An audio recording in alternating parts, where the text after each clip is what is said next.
새벽 4시가 지나자 비는 그쳤지만 호텔 주차장의 콘크리트 벽에는 여전히 젖은 아스팔트와 엔진 오일, 차가운 금속 냄새가 배어 있었다. 박서연은 자정이 되기도 전에 식어버린 종이컵을 두 손으로 감싼 채 운전석에 앉아 있었다. 시동은 꺼져 있었고 히터도 마찬가지였다. 로비에서 새어나온 희미한 사각형의 불빛이 앞유리를 가로질러 조수석에 닿았다. 그 빛은 남편 강민준이 차에 두라고 고집했던 접이식도로 지도를 비추고 있었다. 두 사람 모두 종이 지도를 쓰지 않은 지 몇 년이나 되었는데도 말이다.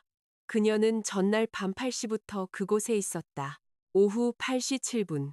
그녀는 남편이 카멜색 코트를 입은 여자와 팔짱을 낀 채 그랜드 신라 호텔의 회전문을 통과하는 것을 지켜보았다. 민주는 한 손에 여자의 여행 가방을 들고 다른 손은 여자의 허리춤에 가볍게 얹고 있었다. 여자가 웃자 그는 그녀에게 가까이 다가갔다. 분비는 리셉션에서 고객들에게 몸을 기울이는 뻣뻣하고 예의 바른 방식이 아니었다. 이미 상대방의 개인적인 공간의 형태를 아는 남자의 편안한 방식이었다. 서연은 그들을 쫓아가지 않았다. 그녀는 유리로 된 엘리베이터 통로 바로 맞은편 2층에 주차하고 기다렸다. 9시 16분 민준이 문자를 보냈다. 중요한 고객 문제로 사무실에 발이 묶였어. 기다리지 말고 먼저 자.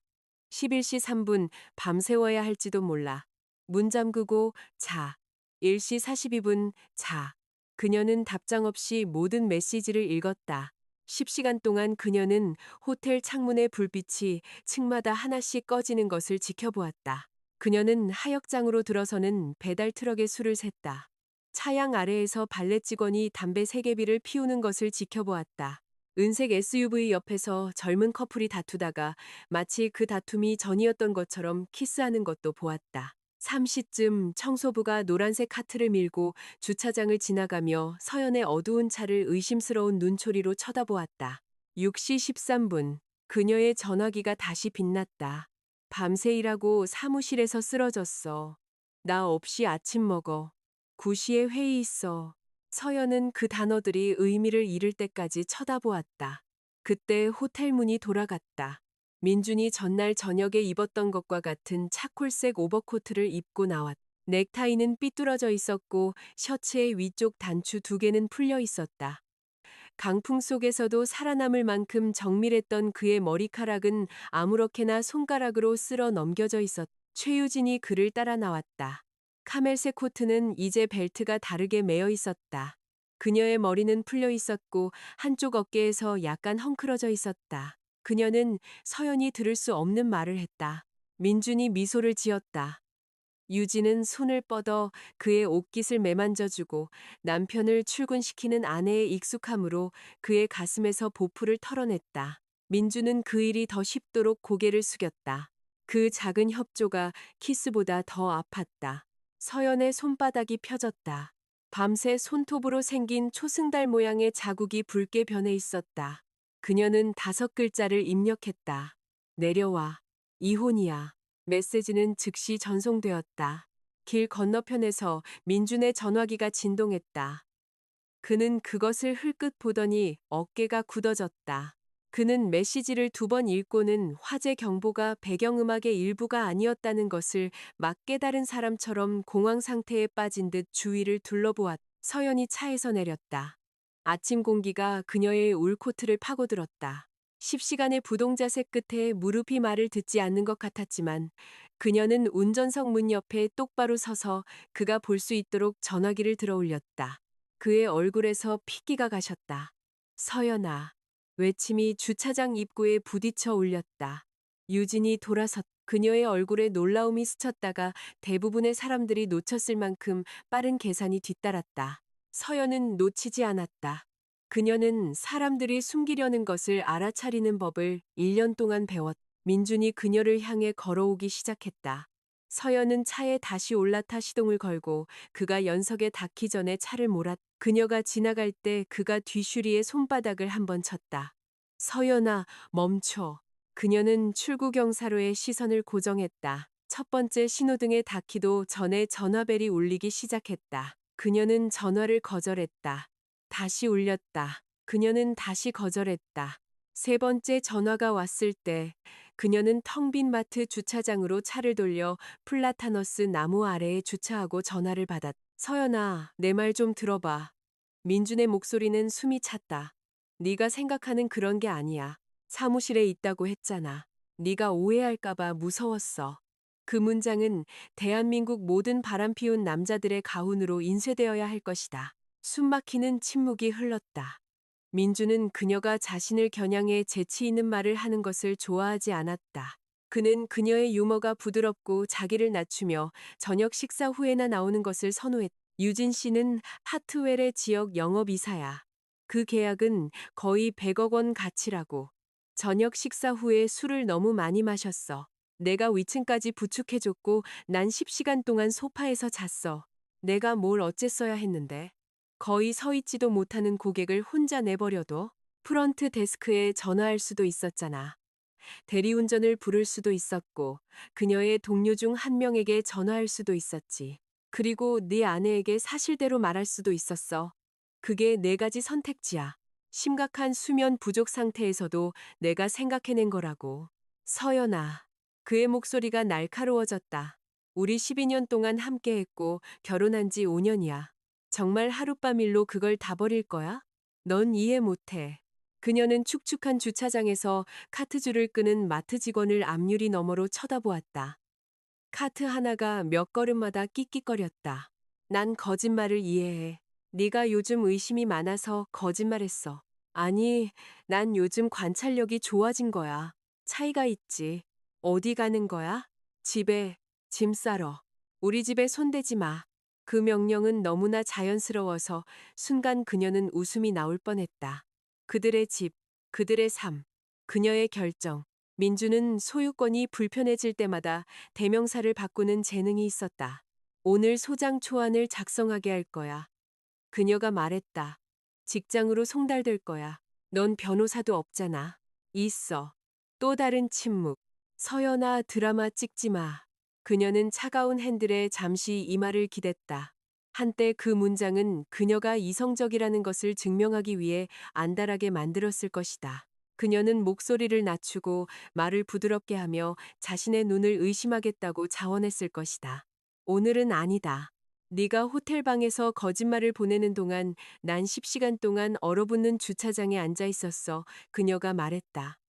이 결혼에서 가장 드라마틱하지 않은 사람은 나야. 그녀는 전화를 끊었다. 다음은 시어머니가 전화했다. 김 여사는 여보세요라는 말도 생략했다. 민준이가 그러는데 아픈 고객을 도와줬다고 이혼하겠다고 협박한다며? 서연은 눈을 감았다. 민주는 호텔에서 나온 지 15분도 안 되어 이미 홍보부서를 차린 모양이었다. 어젯밤에 두 사람이 같이 들어가는 걸 봤어요. 어머님, 사업에는 융통성이 필요한 법이다. 넌 영업 분야에서 일해본 적이 없으니 그 애가 받는 압박감을 모르겠지. 전 호텔이 보통 시간 단위로 회의 테이블을 파는 게 아니라 박 단위로 객실을 판다는 건 알아요. 그런 말투 때문에 남자들이 아내에게 말을 안 하게 되는 거야. 서연의 피로가 밝고 차가운 섬광 속에서 사라졌다. 만약 아버님이 다른 여자와 호텔방에서 밤을 보내고 거짓말을 하셨다면 어머님은 그걸 융통성이라고 부르시겠어요? 침묵. 김 여사는 마침내 한숨을 쉬었다. 감정적일 때 영구적인 결정을 내리지 마라. 전 10시간 동안 완벽하게 가만히 앉아 있은 후에 결정을 내렸어요. 그 애를 망신시키면 후회할 거다. 그건 그 사람이 방을 예약하기 전에 고려했어야죠. 어머님, 이제 전화 끊겠습니다. 그녀는 끊었다. 꼬박 1분 동안 그녀는 차 안에서 식어가는 엔진의 째깍거리는 소리를 들으며 앉아 있었다. 손의 떨림이 멈췄다. 그녀는 휴대폰에 숨겨진 폴더를 열었. 안에는 스크린샷, 은행 알림, 사진, 캘린더 메모, 그리고 11개월 전으로 거슬러 올라가는 타임라인이 있었다. 민준이 남자 투자자를 접대한다고 주장했던 밤의 보석 가게 청구 내역, 고객 개발비로 처리된 2건의 호텔 청구서, 그가 독감에 걸렸다고 말했던 날의 연극 티켓 2장, YJ라는 이름으로 저장된 연락처의 메시지 미리 보기 스크린샷. 내일 그 파란 셔츠 입어. 오빠 눈동자 색이랑 너무 잘 어울려. 그녀는 1년 동안 아무 문제 없는 척하며 보낸 것이 아니었다. 그녀는 척하는 것을 멈출 날을 위해 준비하며 보냈다. 폴더맨 아래에는 대한변호사협회에서 온 합격증 사진이 있었다. 기하의 변호사 시험 합격을 축하합니다. 그녀의 변호사 등록식은 다음 주 금요일로 예정되어 있었다. 민주는 그녀가 지난 1년 동안 요리 동영상을 보고 옷장을 정리하며 보냈다고 생각했다. 사실 그가 늦게까지 일하는 동안 그녀는 증거법, 재산법, 계약법, 민사소송법, 가사법을 글자들이 흐릿해질 때까지 공부했다. 그녀는 온라인으로 의학 논문을 번역하여 시험 준비 과정 비용을 충당했다. 그녀는 그가 존재조차 모르는 계좌에 돈을 한 푼도 빼놓지 않고 모았다. 결혼 생활에서 돈을 훔칠 계획이었기 때문이 아니라 현금에 접근할 수 없는 여자는 신용카드 한 장이 취소되는 것만으로도 덫에 걸릴 수 있다는 것을 배웠기 때문이었다. 서연은 전화기를 뒤집어 놓았다. 해가 지붕 위로 떠오르며 젖은 포장도로를 황금빛으로 물들였다. 그녀는 집으로 차를 몰았다. 제2장. 그가 전혀 알아채지 못했던 삶. 타운하우스는 서연이 전날 오후에 떠났을 때와 똑같은 모습이었다. 현관등은 여전히 켜져 있었고 현관문에는 택배 상자가 기대어 있었다. 안으로 들어서자 현관에는 민준의 운동화가 놓여 있었고 그 위에는 액자에 담긴 결혼 사진이 걸려 있었다. 사진 속 두 사람은 젊고 확신에 차 있었으며 약간 과다 노출되어 보였다. 서연은 코트를 벗지 않았다. 그녀는 위층으로 올라가 침실 옷장을 열었다. 그녀의 공간은 전체의 3분의 1도 차지하지 않았다. 무채색 스웨터, 드레스 2벌, 6년 전 로스쿨 면접 때 입었던 네이비색 정장. 결혼 후에는 맞지 않다가 늦은 밤 공부와 잊어버린 저녁 식사로 1년이 지나자 다시 맞게 된 정장이었다. 민준의 공간은 색깔별로 정리된 고급 남성복 카탈로그 같았다. 그녀는 그 재킷들을 스팀 다림질했고 떨어진 단추를 달아주었으며 어느 세탁소가 광택 없이 와인 자국을 지울 수 있는지 알아냈다. 한때는 보살핌이 사랑처럼 느껴졌기 때문에 그렇게 했다. 이제 그것은 셔츠가 자연의 법칙에 따라 다림질되어 도착한다고 믿는 남자를 위해 수행된 무급 노동처럼 보였다. 서연은 60만 원짜리 가격표가 그대로 붙어 있는 짙은 파란색 드레스 셔츠를 꺼냈다. 그녀는 몇 달 전에 영수증을 발견했다. 구매는 유진의 SNS 피드에 등장하는 바로 그 부티크에서 공동카드로 이루어졌다. 민주는 집에서 그것을 한 번도 입지 않았다. 그녀는 그것을 조심스럽게 접어 그의 침대편에 놓았다. 가지기에는 그녀의 것이 아니고 태우기에는 너무 비쌌다. 그리고 방화는 끔찍한 서류 작업을 만든다고 그녀는 스스로에게 상기시켰다. 그녀는 여행 가방 2개를 쌌다. 옷, 노트북, 변호사 시험 준비 서적, 개인 서류, 할머니의 귀걸이, 그리고 아버지가 동네 문화센터 도예 수업에서 만든 깨진 세라믹 그릇. 그녀는 웨딩 식기, 시어머니가 골라준 비싼 믹서기, 그리고 민준이 스스로는 한 번도 옮기지 않으면서 너무 여성스럽다고 불평했던 장식용 쿠션들을 남겨두었다. 화장대 위에서 그녀의 전화기가 계속 진동했다. 민준. 집에 올 때까지 기다려줘. 민준, 유진 씨가 설명할 거야. 민준, 하트웰에 연락하지 마. 계약을 망칠 수도 있어. 민준, 서연아, 전화 좀 받아. 그리고, 민준, 이건 우리 둘만의 문제가 아니야. 그 계약에 사람들 일자리가 달려 있다고. 그녀는 마지막 메시지를 2번 읽었다. 그는 항상 사용하던 비상구를 찾았다. 자신의 선택을 다른 모든 사람의 위기로 만들고 서연에게 죄책감을 짊어지게 하는 것. 그녀는 노트북을 열고 법무법인 퀸의 백수진 변호사에게 이메일을 보냈다. 준비됐습니다. 소송 제기해주세요. 백 변호사는 1분도 안 되어 답장했다. 11시에 사무실로 와요. 신분증, 소득세 신고서, 재산기록, 그리고 모아둔 자료들 다 가지고 와요. 오기 전에 뭐라도 먹고. 상심이 아침 식사를 대신할 순 없으니까 서연은 자신도 모르게 미소를 지었다. 그녀는 로스쿨 2학년 때 백 변호사를 만났다. 당시 백 변호사는 가정폭력 피해자 지원에 관한 주말 특강을 진행했다. 백 변호사는 이제 51살이었고 검은 단발머리에는 은발이 섞여 있었으며 법정에서는 강철판도 자를 수 있을 듯한 목소리를 가졌다. 3개월 전 서연으로부터 경력 단절 졸업생을 채용하는지 묻는 모호한 이메일을 받은 후 백 변호사는 그녀에게 커피를 마시자고 했다. 그녀는 서연이 졸업 후 왜 법조계를 떠났는지 묻지 않았다.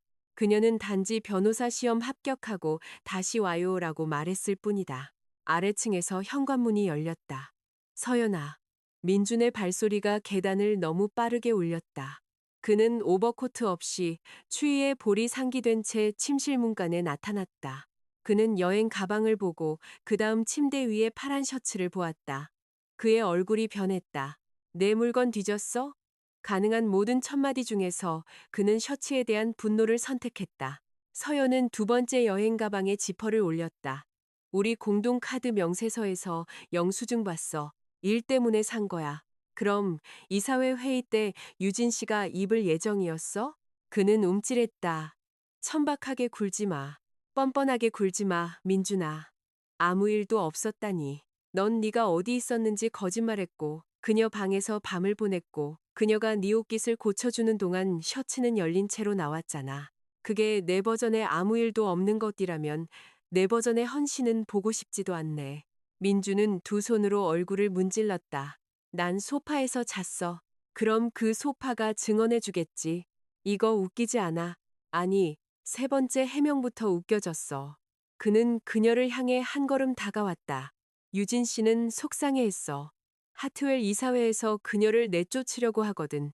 술을 너무 많이 마셨고 혼자 있기 무섭다고 했어.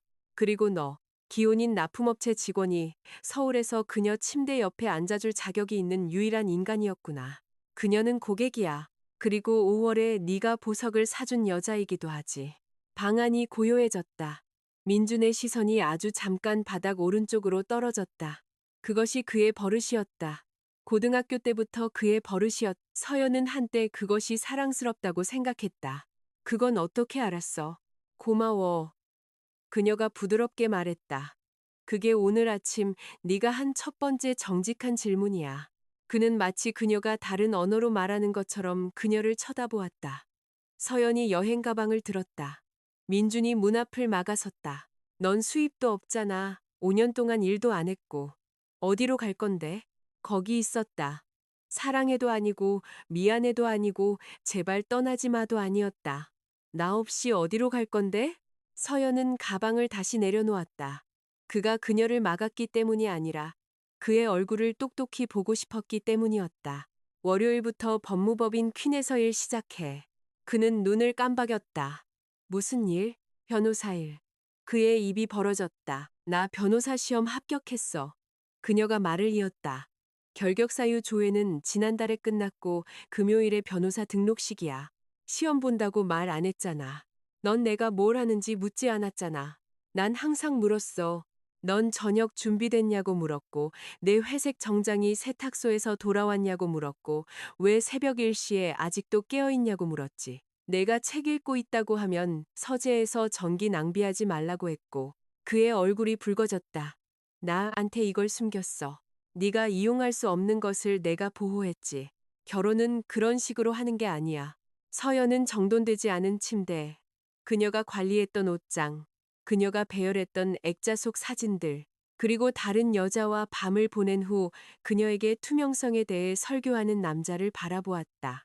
아니, 그녀가 말했, 아무래도 아닌가 봐. 그녀가 여행 가방을 잡으려 할 때 그가 그녀의 손목을 잡았다. 그의 소나기는 아직 아프지는 않았지만 힘을 가할 것이라는 약속을 담고 있었. 서연은 그의 손을 내려다보았. 놔. 난 우리 결혼을 지키려는 거야. 넌 문을 막고 있어. 서연아, 변호사처럼 말하지 마. 난 변호사야. 그날 아침 처음으로 분노도 좌절도 아닌 두려움이 그의 얼굴을 스쳐 지나갔다. 그는 그녀를 놓아주었다. 그녀는 여행 가봉시시이서 잉서연은 여행 가방을 들고 아래층으로 내려갔다. 현관문 앞에서 시어머니의 차가 진입로로 들어섰다. 서연은 웃음이 나올 뻔했다. 강씨 집안은 의료 응급 상황보다 불복종하는 며느리를 위해 더 빨리 동원될 수 있었다. 김 여사는 노크도 없이 들어왔다. 나가는 거니? 그녀가 다그쳤다. 여행 가방이 보통 그걸 의미하죠. 민준이가 설명했어. 네가 불행한 상황 하나를 스캔들로 부풀리고 있다고. 전 아무에게도 말하지 않았어요. 변호사를 고용했죠. 그건 스캔들이 아니라 서비스예요. 김 여사의 눈이 가늘어졌다. 시험 하나 합격했다고 내 아들이 이룬 모든 것의 절반을 가져갈 수 있을 거라 생각하니? 그 집은 결혼 중에 구입했어요. 우리 계약금은 두 사람 소득과 재상속 재산에서 나왔고요. 결혼 중에 납입된 연금 기여금은 부부 공동 재산이에요. 빚도 마찬가지고요. 전 민준이 인생의 절반을 가져가는 게 아니에요. 우리 인생의 제 몫을 가져가는 거죠. 민준이 그녀를 쳐다보았다. 김 여사는 잠시 흔들리는 듯 했지만 이내 평정을 되찾았다. 그 애는 너한테 좋은 삶을 줬어. 그는 저에게 멋진 주방을 주고 그 안에서 저를 가전제품처럼 취급했어요. 배은망덕하구나. 항목별로 정리한 것뿐이에요. 서연이 문을 열었다. 김 여사가 더 가까이 다가왔다. 네가 걸어나가면 우리가 네 작은 실험에 자금을 댈 거라고 기대하지 마라. 서연은 가방에서 얇은 지갑을 꺼내 자신의 체크카드를 들어보였다. 어머님이 주신 카드는 생활비 외에는 한 번도 사용한 적 없어요. 명세서도 다 보관했고요. 액자에 넣어두셔도 돼요. 민준의 전화벨이 울렸다. 그는 화면을 흘끗 보고는 창백해졌다. 유진이었다. 그는 전화를 무음으로 바꿨다. 서연이 알아챘다. 김 여사도 마찬가지였다. 한순간 현관에 있는 세 여자 모두 그 전화기가 무엇을 상징하는지 정확히 이해했다. 서연이 밖으로 나섰다. 민준이 그녀를 따라 현관으로 나왔다. 지금 떠나면 난 쫓아가지 않을 거야. 그녀는 차 옆에서 멈췄다. 그것은 위협으로 의도된 말이었다. 그는 그녀가 버림받았다는 말을 듣고 다시 달려올 것이라고 기대했다. 대신 그녀는 트렁크를 열었다. 고마워. 그녀가 말했다. 그게 우리 둘 다 시간을 절약해 줄 거야. 그녀는 결혼 반지를 컵홀더에 넣은 채 백 변호사의 사무실로 차를 몰았다. 제3장. 카멜 코트의 여자. 법무법인 키는 여의도의 한 벽돌 건물 6층에 자리 잡고 있었고 아래층에는 모든 증언 녹취에서 희미한 원두 볶는 냄새가 날 정도로 시끄럽게 원두를 볶는 커피숍이 있었다. 백 변호사는 로비에서 닭고기 김밥, 생수 한 병, 그리고 어떤 동정의 표정도 없이 서연을 맞았다. 먹어요. 그녀가 말했다. 그러고 나서 그의 아침을 망쳐버리자고. 사무실은 모두 불투명 유리, 어두운 목재, 그리고 이혼하는 부부들이 장식품을 던지는 것을 너무 많이 본 사람들이 선택한 실용적인 가구로 꾸며져 있었다. 백 변호사는 서연을 회의실로 안내하고 노란색 법률용 메모장을 그들 사이에 놓았다. 대한민국은 유책주의 국가예요. 그녀가 시작했다. 혼인을 해소하기 위해 간통을 증명할 필요는 없지만 유책 배우자는 이혼 청구를 할 수 없죠. 법원은 혼인이 회복 불가능하게 파탄되었는지 여부를 중요하게 생각해요. 그리고 이건 파탄됐죠.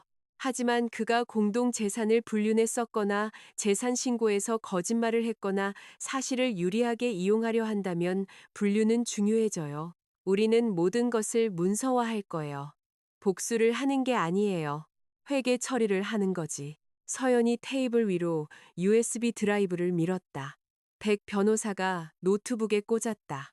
첫 번째 폴더에는 12개월치 공동 계좌 명세서가 들어 있었다. 두 번째 폴더에는 호텔 요금, 연극 티켓, 레스토랑 청구서, 부티크 구매 내역, 그리고 이니셜로만 식별되는 결제 앱 계좌로의 이체 내역 스크린샷이 있었다. 세 번째는 서연의 타임라인으로 민준이 말한 것, 기록이 보여주는 것, 그리고 독립적으로 확인할 수 있는 것으로 색깔별로 구분되어 있었다. 백 변호사가 스크롤을 멈췄다.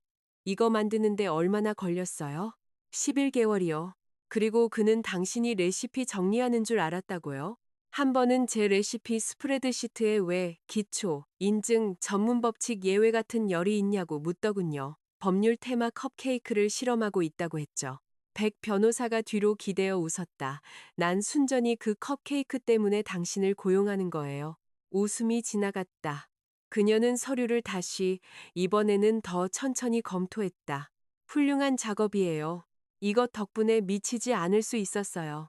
아니요, 이건 미친 지세 파일링 시스템을 부여한 거죠. 정오까지 이혼 소장이 작성되었다. 백 변호사는 임시재산 보전 처분, 기록 보존, 서연이 원할 경우 소송 중 타운하우스 단독 사용, 그리고 민준이 유진이나 다른 사람에게 낭비한 부부 공동 재산에 대한 변제 요청을 포함했다. 서연은 단독 점유를 거절했다. 거기서 자고 싶지 않아요. 그럼 당신 주거 비용에 대한 공제를 청구하고 재산은 나중에 협상하죠. 오후 2시 17분 집행관이 카터노스 솔루션즈의 경영회의 중에 민준에게 소장을 송달했다. 백 변호사는 이메일로 확인을 받았다. 2시 19분 서연의 전화벨이 울렸다. 그녀는 음성 사서함으로 넘겼다. 2시 20분 다시 울렸다. 백 변호사가 눈썹을 치켜들었다. 첫 문장이 어떻게 직장에서 이럴 수 있어? 에 10,000원 걸죠. 세 번째 전화는 음성 메시지를 남겼다. 서연이 스피커폰으로 재생했다. 어떻게 직장에서 이럴 수 있어? 민준이 다그쳤다. 내 모든 임원들 앞에서 날망신줘. 백 변호사가 손을 내밀었다. 서연이 그녀에게 10,000원을 주었다. 민준은 계속했다. 이 일이 걷잡을 수 없이 커지기 전에 전화해. 백 변호사가 메시지를 멈췄다. 그는 다른 여자와 호텔에서 밤을 보냈으면서 소장 송달이 걷잡을 수 없는 사건이라고 믿는군요. 흥미롭네요. 서연의 웃음이 그녀 자신을 놀라게 했다. 처음에는 가늘게 나오다가 이내 진짜 웃음이 터져 나왔다. 그날 저녁, 그녀는 회사에서 세 블록 떨어진 레지던스 호텔에 체크인했다. 방에는 좁은 옷장 하나, 환한 연기 감지기처럼 삐삐거리는 전자레인지, 그리고 선글라스를 낀 연어 벽화가 있는 골목길 전망이 있었다. 그곳은 몇 년 만에 처음으로 민준을 기쁘게 하기 위해 선택된 물건이 하나도 없는 공간이었다. 그녀는 11시간을 잤다. 다음 날 아침 그녀의 전화기에는 26통의 부재중 전화가 표시되어 있었다. 민준에게서 9통, 시어머니에게서 4통, 시아버지에게서 2통, 그리고 모르는 번호로 1통. 모르는 번호의 메시지는 이랬다. 최유진입니다. 당신은 진실을 알 자격이 있다고 생각해요. 우리 만날 수 있을까요? 서연은 호텔 커피 메이커가 빗물 색깔의 무언가를 뱉어내는 동안 그것을 쳐다보았다. 그녀는 메시지를 백 변호사에게 전달했다. 백 변호사가 답했다. 공공장소에서 만나요. 합법적이고 유용할 경우에만 녹음하고요. 나를 미워한다면 그 커피는 나에게 가져와요. 대한민국에서는 통신비밀보호법상 당사자 간의 대화 녹음은 합법이지만 서연은 만약을 대비했다. 그녀는 유진에게 정확성을 위해 만남을 녹음해도 되는지 서면으로 물었다. 유진은 동의했다. 그들은 한강변 조용한 카페에서 만났다. 유진은 이미 안쪽에 앉아 있었고 카멜 코트는 옆에 접혀 있었다. 낮에 보니 비에 젖은 호텔 유리를 통해 보았을 때보다 덜 화려해 보였다. 피곤함이 화장 아래 짙게 깔려 있었다. 그녀의 손은 손대지 않은 카푸치노 잔을 감싸고 있었다. 서연은 테이블 위에 전화기를 놓았다. 녹음에 동의했죠. 네. 그럼 당신이 거짓말했던 부분부터 시작해요. 유진은 움찔했다. 미안해요. 그녀가 말했다. 서연은 기다렸다. 유진이 침을 삼켰. 민준 씨와 저는 7개월 동안 만났어요. 그 문장은 서연에게 한때 상상했던 폭발 없이 깨끗하게 들어왔다. 아마도 더 이상 놀라움을 위한 공간은 남아있지 않았을 것이다. 신라 호텔에서 잤어요? 네. 그가 동의하지 않을 만큼 취했었나요? 아니요. 와인을 마셨어요. 그는 자기가 뭘 하는지 정확히 알고 있었어요. 소파에서 잤나요? 유진이 재미없는 웃음을 터뜨렸다.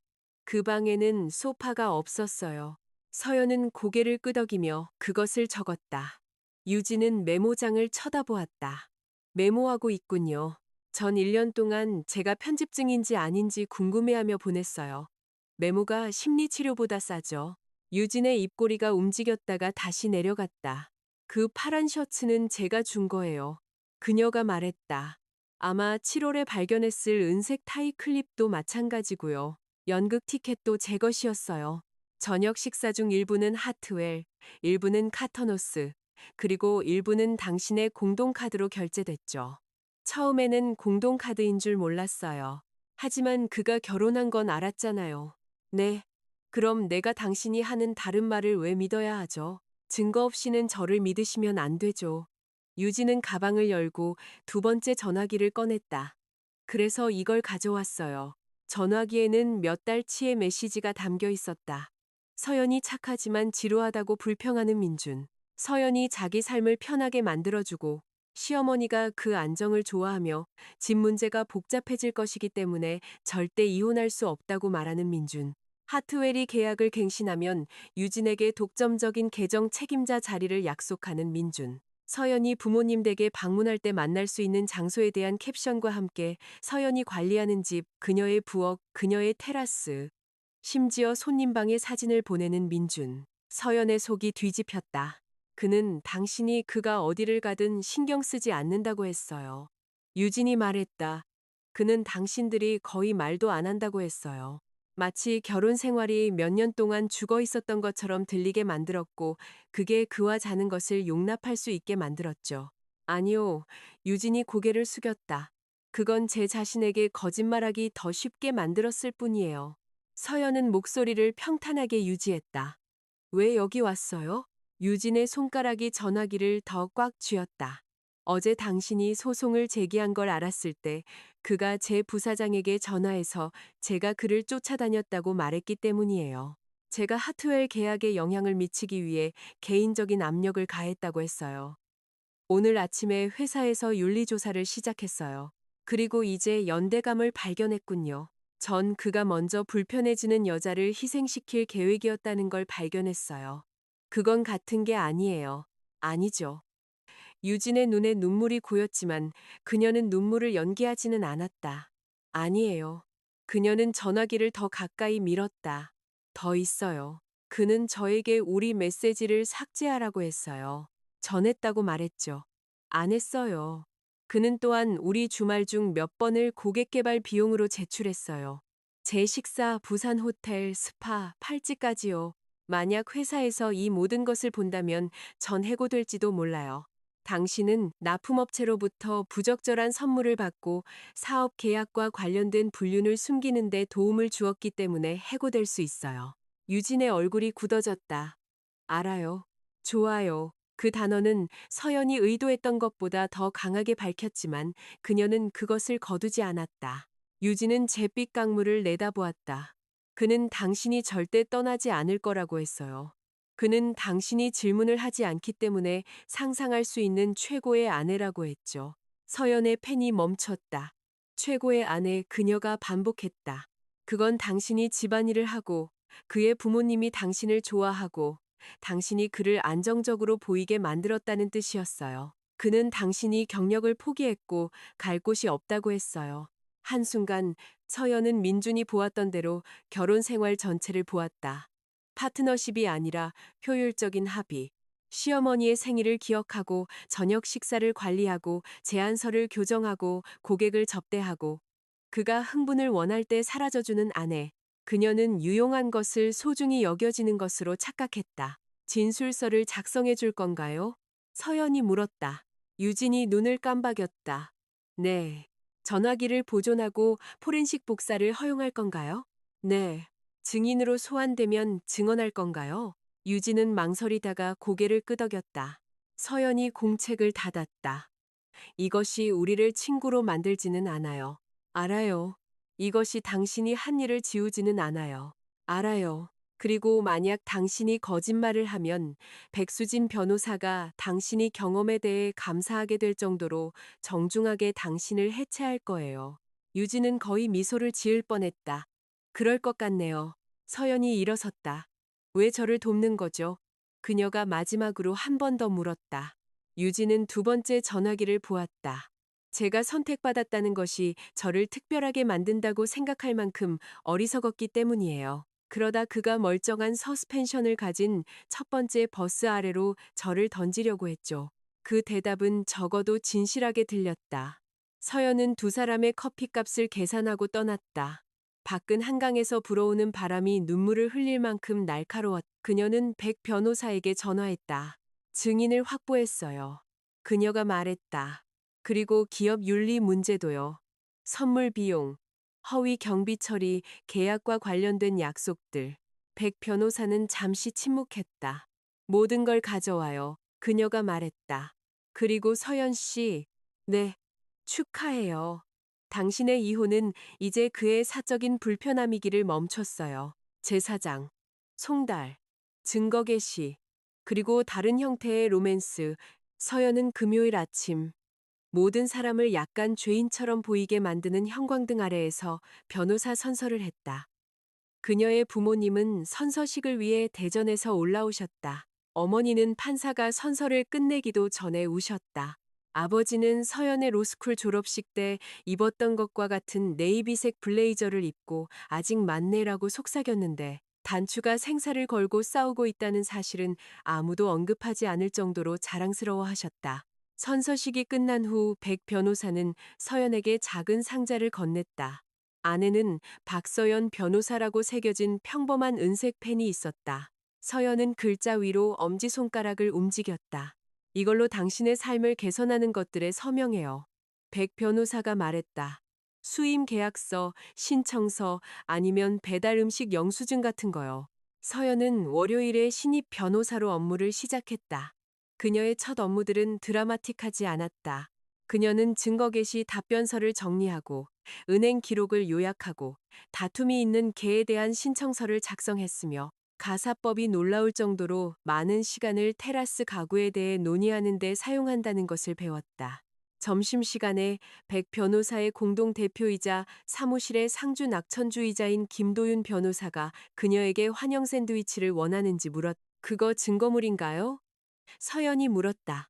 참깨가 붙어 있으니 미량 증거일 가능성은 있죠. 감수할게요. 일은 그녀를 안정시켰다. 모든 파일에는 결정이 필요했다. 모든 결정에는 규칙, 마감일 또는 적어도 전략적인 이유가 있었다. 슬픔은 그렇지 않았다. 슬픔은 그녀가 엘리베이터를 기다리거나 커플이 우산을 함께 쓰는 것을 볼 때 찾아왔다. 그것은 새벽 2시에 호텔방으로 슬그머니 들어와 침대 가장자리에 앉았지만 더 이상 일정을 통제하지는 않았다. 민주는 단순한 사건을 관련된 모든 사람이 평화가 무엇이었는지 잊어버릴 때까지 늘어뜨리기로 유명한 소송 변호사, 마동식 변호사를 고용하여 이혼 소송에 대응했다. 민주는 부부 공동재산을 유용한 적이 없다고 부인했다. 그는 유진과의 관계를 판단력의 일시적인 실수라고 불렀다. 그는 부부 상담을 요청했다가 서연이 거절하자 이의를 제기했다. 그는 또한 법무법인 퀸의 꽃을 보냈다. 카드에는 12년은 대화 한번 할 자격이 있어 라고 적혀 있었다. 백 변호사는 그 꽃다발을 직원 휴게실의 조종 없는 집으로 무료 나눔이라는 손글씨 표지판 아래에 두었다. 접수 직원이 꽃병을 가져갔다. 민주는 네 번째 밤에 서연의 호텔 밖에 나타났다. 그는 차양 아래에서 우산을 들고 서 있었는데 형편없는 경계심으로 자금을 댄 영화의 로맨틱한 주인공처럼 보였다. 서연은 2미터 떨어진 곳에서 멈췄다. 여긴 어떻게 알았어? 우리 리워드 계정을 썼잖아. 그녀의 부주의한 디테일이 하나 있었다. 설명해야 해. 당신에겐 변호사가 있잖아. 제 변호사는 모든 소통을 변호사를 통해 하라고 요청했어요. 넌 소송 상대가 아니라 내 아내야. 넌 날 둘 따로 만들었잖아. 빗방울이 그들 사이에 우산을 두드렸다. 민준의 얼굴이 부드러워졌다. 집에 돌아와. 하트웰 계약은 끝낼게. 네가 원하는 사람은 누구든 해고할게. 집을 팔고 이사 갈 수도 있어. 상담도 받을게. 당신은 내가 돌아오든 아니든 상담을 받아야 해. 사랑해. 그가 호텔 사건 이후 처음으로 한 말이었다. 서연은 그 말을 받아들이려는 오래된 반사신경을 느꼈다. 그 말을 듣기까지 너무 오래 기다렸기 때문이었다. 그러다 그녀는 그의 약속 순서를 알아차렸다. 그는 계약을 끝내고 사람들을 해고하고 재산을 팔고 지리를 재배치하는 등 모든 것을 하겠지만 궁지에 몰리지 않고서는 진실을 말하는 것만은 빼놓았다. 날 사랑해? 그녀가 물었다. 아니면 내가 편리하게 만들어준 삶을 사랑하는 거야? 잔인하네. 질문이야. 그는 시선을 돌렸다. 거기에 답이 있었다. 서연은 호텔로 들어갔다. 다음 날 아침, 그녀는 체크아웃하고 김 변호사가 여동생을 통해 찾아준 스튜디오 오피스텔로 이사했다. 그곳은 빵집이 17평 크기였고 바닥은 창문 쪽으로 기울어져 있었으며 라디에이터는 누군가 잠수함에 숟가락을 부딪히는 듯한 소리를 냈다. 서연은 즉시 그곳을 사랑하게 되었다. 증거 개시가 시작되었다. 민주는 불완전한 은행 명세서를 제출했다. 백 변호사는 보정 요구서를 보냈다. 그는 부티크 구매가 비즈니스 복장이었다고 주장했다. 유진의 메시지에는 그가 호텔 거울 앞에서 셔츠를 벗고 모델처럼 포즈를 취하는 모습이 담겨 있었다. 그는 부산 여행이 출장이라고 불렀다. 기록에는 해당 날짜에 출장이 없었다는 것이 나타났다. 그는 팔찌를 고객 감사 선물로 분류했다. 유진은 그거 사면서 죄책감 느끼는 모습에 감사해 라고 답장했다. 하트웰 윤리조사는 가속화되었다. 유진은 납품업체 임원으로부터 개인적인 선물을 받고 계약 협상 중 관계를 숨겼다고 인정한 후 정직 처분을 받았다. 카터노스 이사회는 민준의 경비 보고서와 이해 상충 공개에 대한 자체 내부 감사를 시작했다. 민준이 차단된 번호로 서연에게 전화했다. 네가 무슨 짓을 했는지 알아? 난 기록을 보존했을 뿐이야. 넌 내 경력을 망치고 있어. 넌 스파 주말을 지역 시장 분석으로 제출했잖아. 회계 코드를 선택한 건 내가 아니야. 어리석었지. 범죄는 아니었어. 그럼 조사관들이 안심하겠네. 네가 유진에게 무기를 줬어. 그녀는 자기 무기를 직접 가져왔어. 난 단지 회의 테이블을 제공했을 뿐이야. 그는 전화기에 대고 거칠게 숨을 쉬었다. 그녀는 자신을 구하기 위해 거짓말을 하고 있어. 그녀는 자신의 직장을 잃게 할 수도 있는 행동을 인정했어. 그건 이상한 구조 계획이네. 서연아, 제발 소환을 취하해줘. 우리끼리 조용히 합의할 수 있어. 변호사를 통해 제안서를 보내. 난 내 아내랑 얘기하고 있어. 아니, 넌 힘없이 머물 거라고 예상했던 여자랑 얘기하고 있는 거야. 그녀는 전화를 끊었다. 시어머니는 다른 전략을 시도했다. 그녀는 마치 법적 갈등이 치즈 아래에 덮어질 수 있는 것처럼 전복죽을 들고 법무법인 퀸에 도착했. 접수 직원이 그녀를 작은 회의실로 안내했다. 서연은 무서울 정도로 평온하게 메모를 하고 있는 백 변호사 옆에 앉았다. 김 여사가 백 변호사를 쳐다보았다. 이건 가족 문제예요. 백 변호사가 미소 지었다. 가족 문제는 말 그대로 저희 전문 분야입니다. 사모님. 김 여사가 서연에게로 돌아섰다. 민준이가 직장을 잃을지도 몰라. 만약 이사회에서 그를 해임한다면 그건 그의 결정 때문일 거예요. 유진이 그를 유혹했어. 그는 마법에 걸려 호텔을 헤매다 발견된 게 아니에요. 그는 한 번 실수했어. 그는 수백 번의 선택을 했어요. 식당, 선물, 비밀번호, 거짓말, 경비 코드, 호텔 예약, 메시지. 분류는 지치게 하는 프로젝트 관리죠. 김 여사의 얼굴이 붉어졌다. 즐기고 있니? 아니요, 서연이 말했다. 전 그것에 대해 비난받지 않는 것을 즐기고 있어요. 김 여사의 분노가 갈라지며 두려움이 드러났다. 그 애는 잠도 못 자. 거의 먹지도 못하고. 네가 진정되면 돌아올 거라고 계속 말해.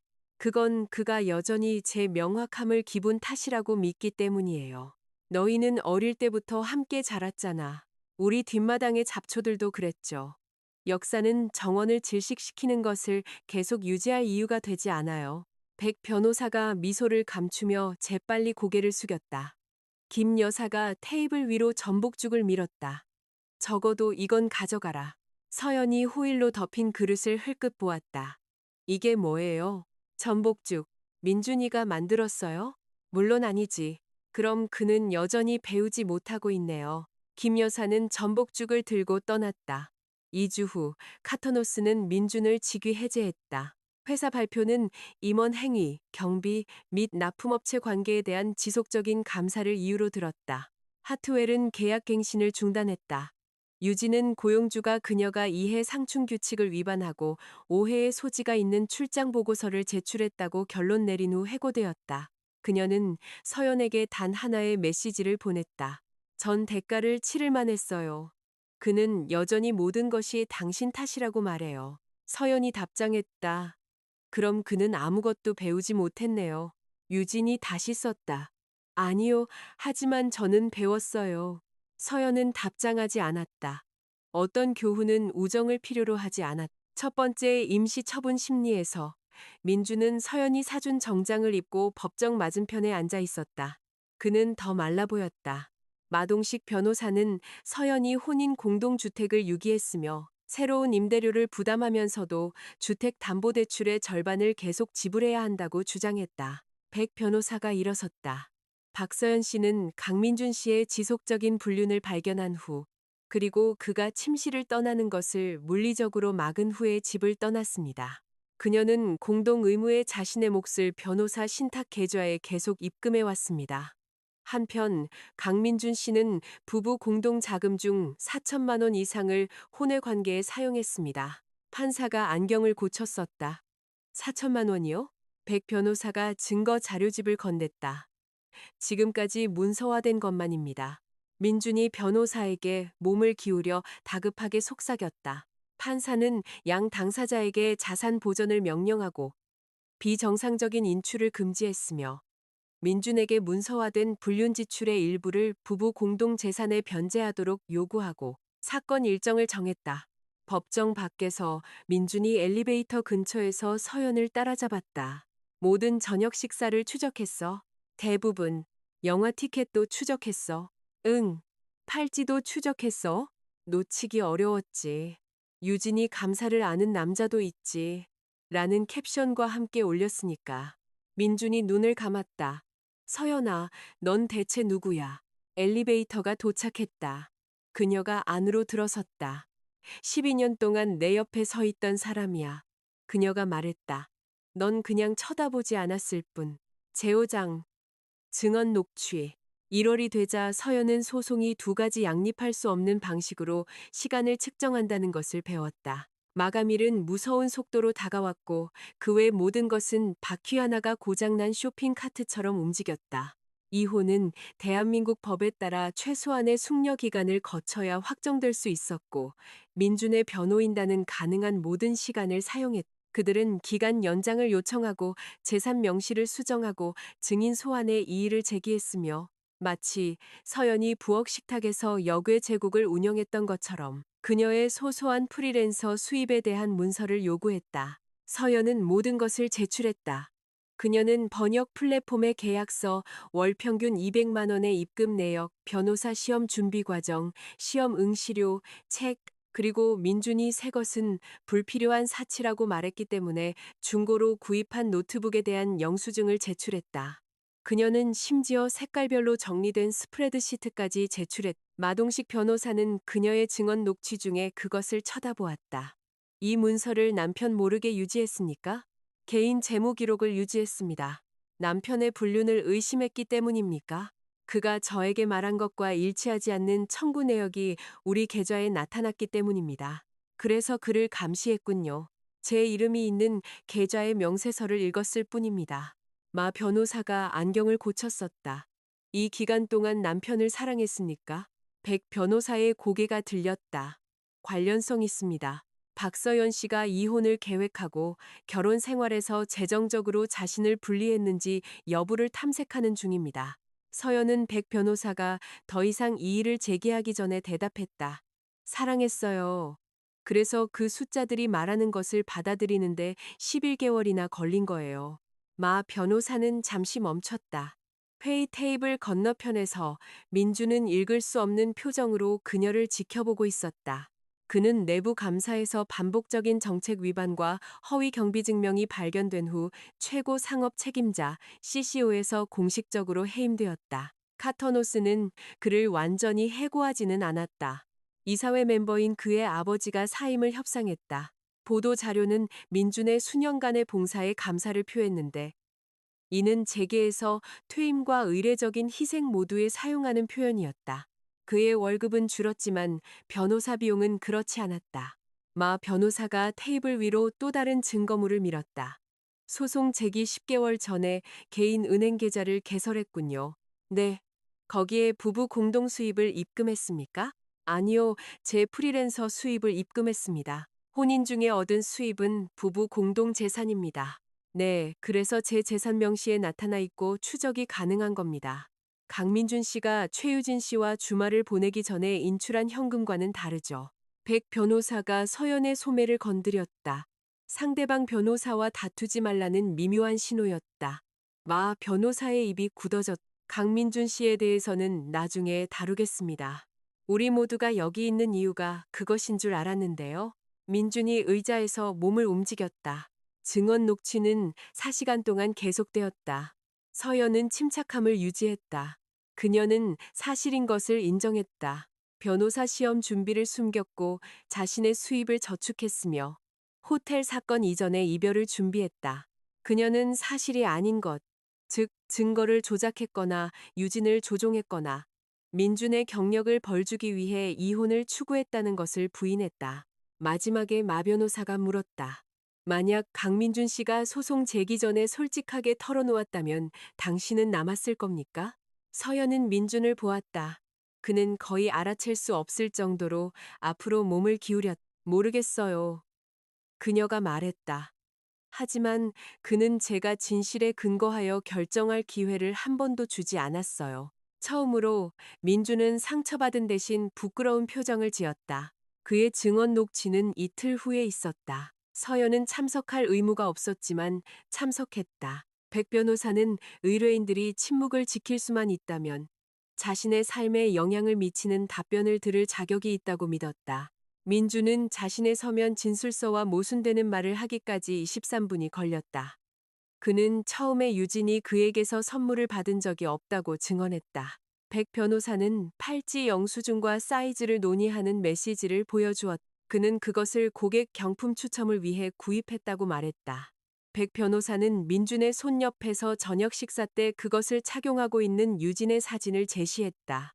그는 부산 여행이 합법적인 출장이었다고 증언했다. 백 변호사는 카터노스, 하트웰 헬스, 민준 또는 유진의 이름으로 예약된 비즈니스 행사가 없음을 확인하는 호텔의 서신을 제시했다. 그러고 나서 그녀는 민준이 배우자도 동료도 변명도 없는 이틀이라고 쓴 메시지를 제출했다.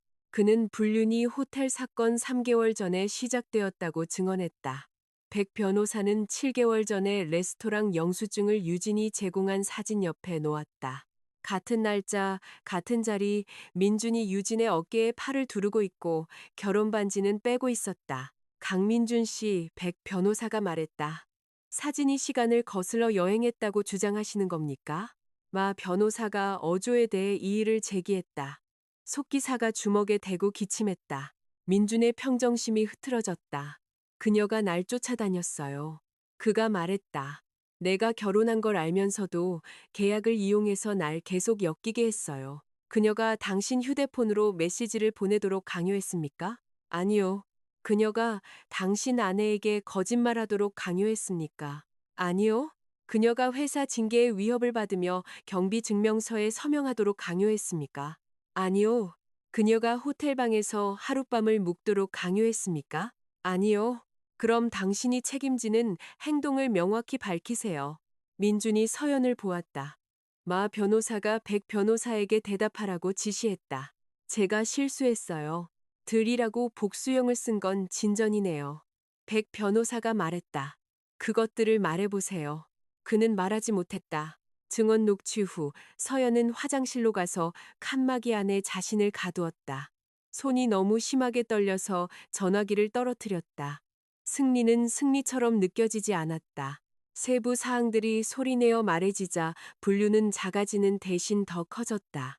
7개월, 부산, 그녀의 손님방, 파란 셔츠, 배우자도, 변명도 없는이라는 말들.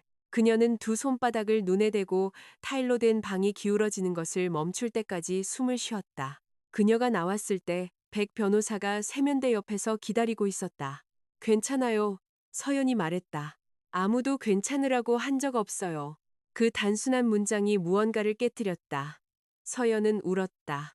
우아하게도 조용하게도 아니었다. 그녀는 어깨를 들썩하며 울었고 백 변호사가 건넨 휴지에는 마스카라가 얼룩졌. 그녀는 친숙함이 안전이라고 믿으며 어린 시절 남자친구와 결혼했던 젊은 여인을 위해 울었다. 그녀는 민준이 복도 끝방에서 다른 여자에게 문자를 보내는 동안 공부하며 깨어 있었던 모든 밤을 위해 울었다. 그녀는 자신이 옳았고 옳다는 것이 끔찍했기 때문에 울었다. 백 변호사는 서연이 손을 내밀 때까지 그녀를 건드리지 않고 옆에 서 있었다. 5분만요. 백 변호사가 말했다. 그러고 나서 얼굴 고치고 우리 오후를 낭비한 것에 대해 그에게 청구하죠. 서연은 눈물 속에서 웃었다. 사무실에서 김도윤 변호사가 그녀의 책상 위에 종이봉투를 남겨두었다.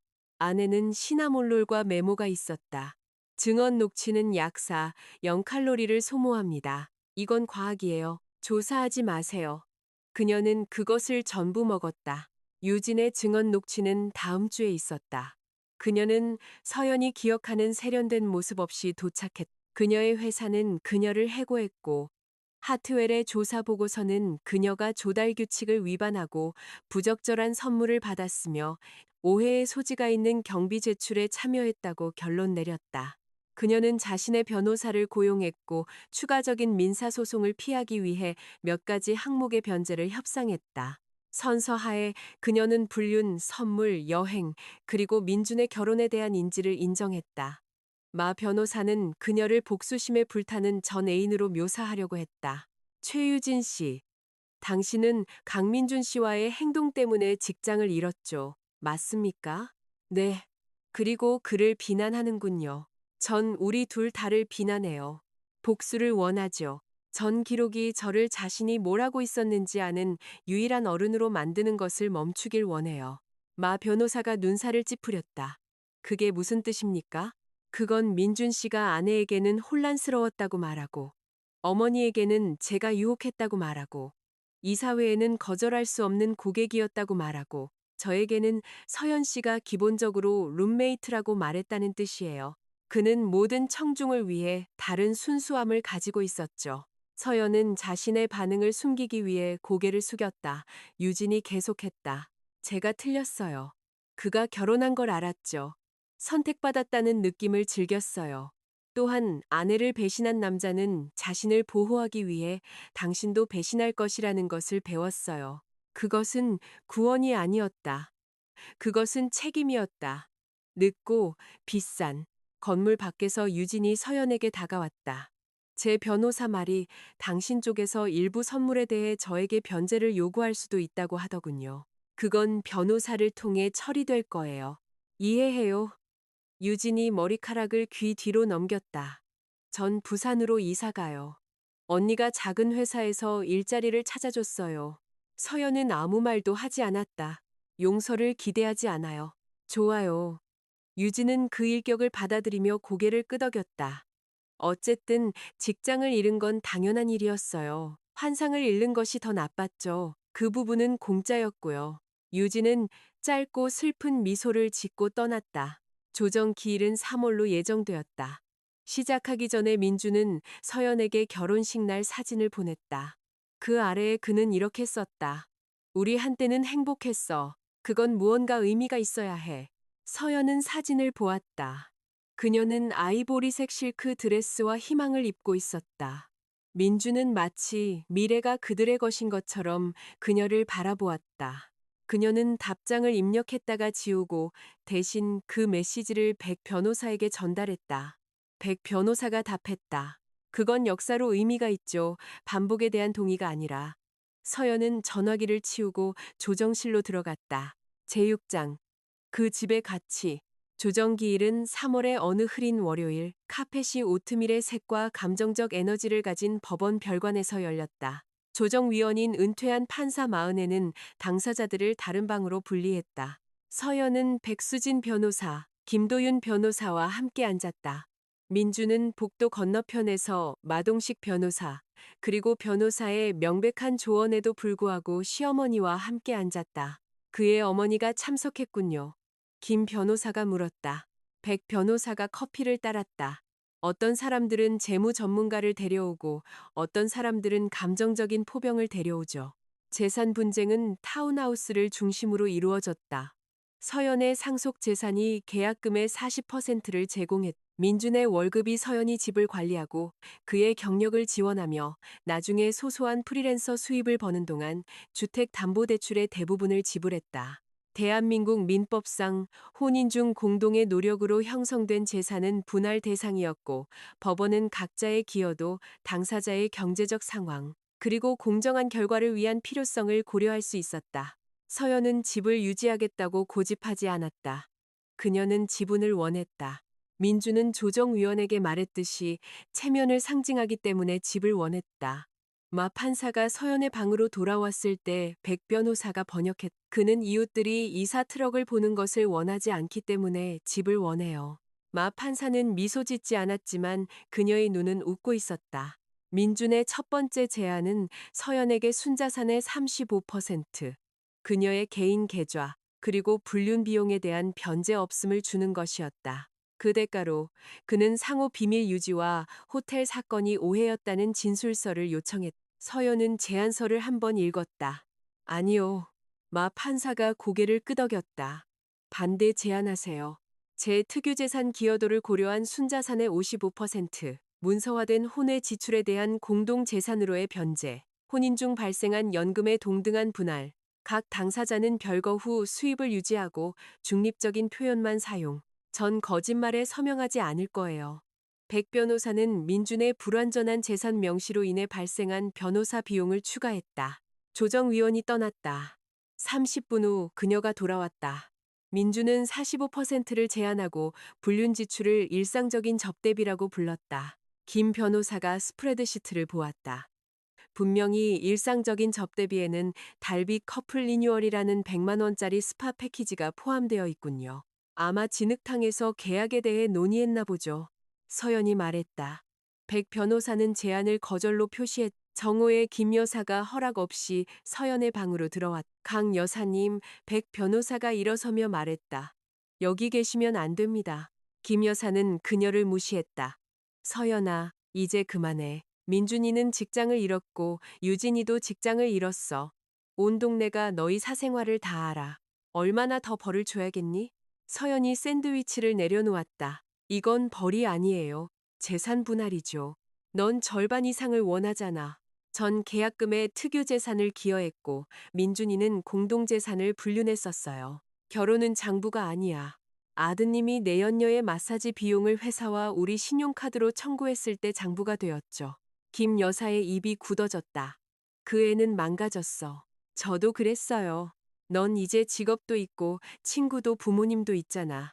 그 애는 아무것도 없어. 그는 교육, 경험, 가족의 지원, 그리고 일할 능력이 있어요. 그건 아무것도 아닌 게 아니에요.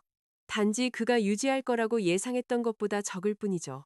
김 여사의 눈에 눈물이 고였다. 그 애는 아직 널 사랑한다고 해. 서연은 오직 피로감만을 느꼈다. 어머님, 제가 집을 떠났을 때 민준이는 제가 공과금을 어떻게 낼 건지 물었어요. 제가 소송을 제기했을 때 그는 제가 어떻게 직장에서 자신을 망신 줄 수 있는지 물었죠. 조사가 시작되었을 때 그는 제가 어떻게 그의 경력을 손상시킬 수 있는지 물었어요. 법원이 변제를 명령했을 때 그는 제가 어떻게 영수증을 찾았는지 물었고요. 그가 한 번도 묻지 않은 게 뭔지 아세요? 김 여사는 아무 말도 하지 않았다. 그는 제가 그 차고에서 밤새 앉아 있는 것이 어떤 기분이었는지 한 번도 묻지 않았어요. 처음으로 김 여사는 시선을 돌렸다. 백 변호사가 문을 열었. 방으로 돌아가셔야 합니다. 김 여사는 다른 말 없이 떠났다. 오후 4시까지 당사자들은 여전히 의견 차이가 컸다. 마 판사는 서연에게 계속할 것인지 아니면 재판을 준비할 것인지 물었다. 재판이요. 서연이 말했다. 복도 건너편에서 민준이 소리치기 시작했다. 문이 열렸다. 마 변호사의 목소리가 들렸다. 목소리 낮추세요. 그러자 민준이 복도에 나타났다. 그는 아무도 막기 전에 서연의 조정실로 바로 걸어 들어왔다. 이건 미친 짓이야. 그가 말했다. 넌 우리 집을 지키게 해주는 것보다 5천만 원을 더 쓰는 걸 택하겠다는 거야? 우리 집? 서연이 일어섰다. 내가 부모님 댁에 방문하는 동안 유진을 데려올 계획이었던 그 집? 그의 얼굴이 변했다. 유진의 메시지에는 그 계획이 포함되어 있었다. 지금까지 서연은 그에게 그것을 직접 들이댄 적이 없었다. 그건 네가 부모님 댁에 가는 걸 내가 외롭다고 불평한 후에 그만뒀기 때문에 일어나지 않은 일이야. 화가 나서 그렇게 썼어. 넌 체계적이었어. 어떤 시트를 쓸지 논의했잖아. 김 변호사가 조용히 테이블에서 유리 물병을 치웠다. 민주는 변호사들을 둘러보며 갑자기 관객을 의식했다. 우리 둘만 얘기할 수 있을까? 아니, 서연아, 제발. 아니, 그의 목소리가 낮아졌다. 난 변할 수 있어. 넌 변할 수 있지. 네가 그러길 바라. 그럼 왜 나한테 기회를 주지 않는 거야? 변화는 네가 나에게 접근하기 위해 꾸민 공연이 아니기 때문이야. 그가 침을 삼켰다. 사과했잖아. 넌 증거가 부인할 수 없게 된 후에 사과했어. 난 모든 걸 잃었어. 넌 경비를 위조했기 때문에 직장을 잃었어. 넌 유진을 비난했기 때문에 그녀를 잃었어.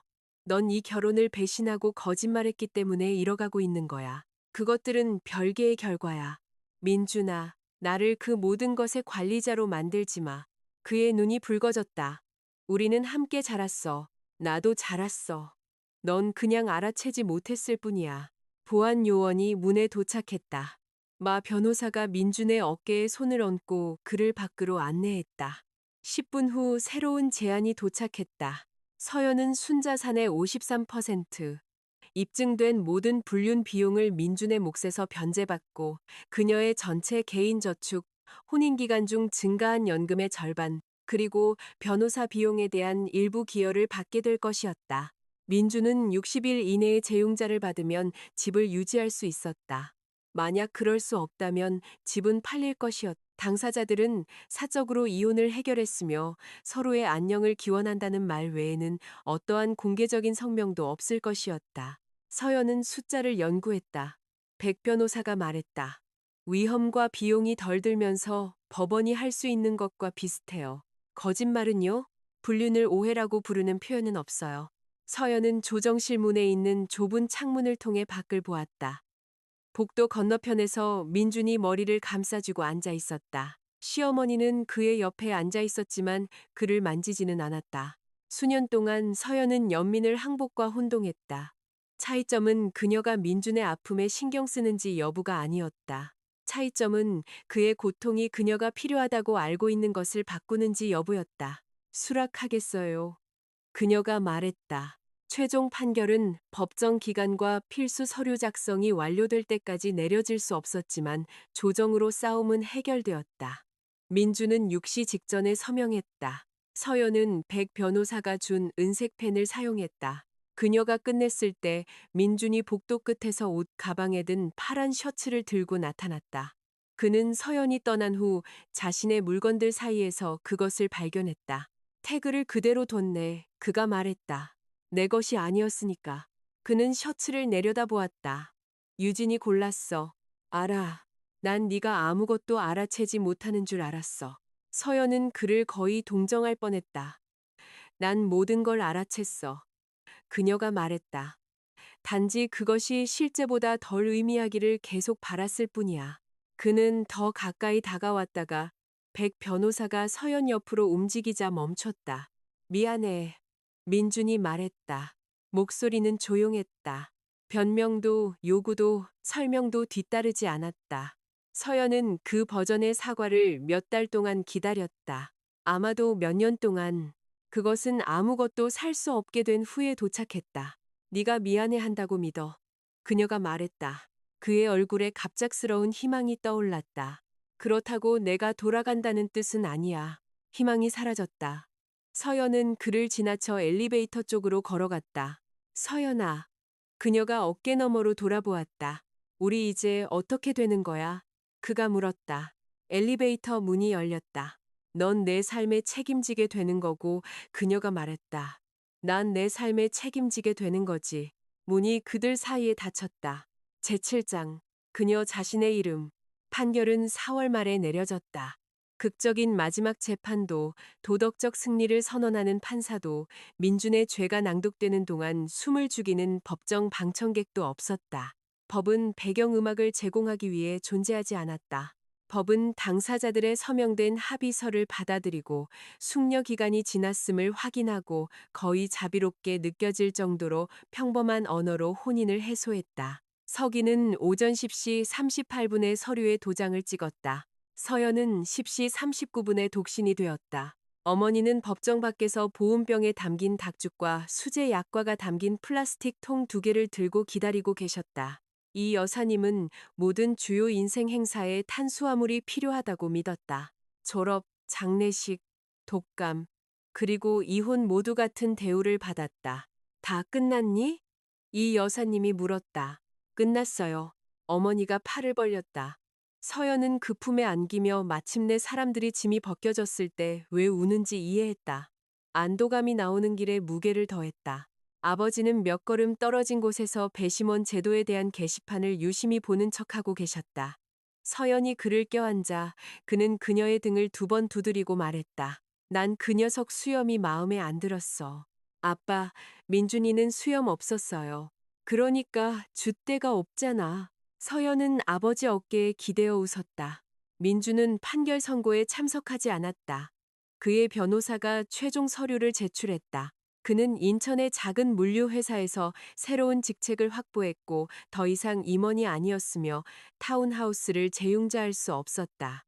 집은 3월에 팔렸다. 주택담보대출, 수수료, 그리고 조정에서 요구된 공제액을 지불한 후 서연은 석촌호수 근처의 소박한 투룸 오피스텔에 상당한 계약금을 낼 만큼의 돈을 받았다.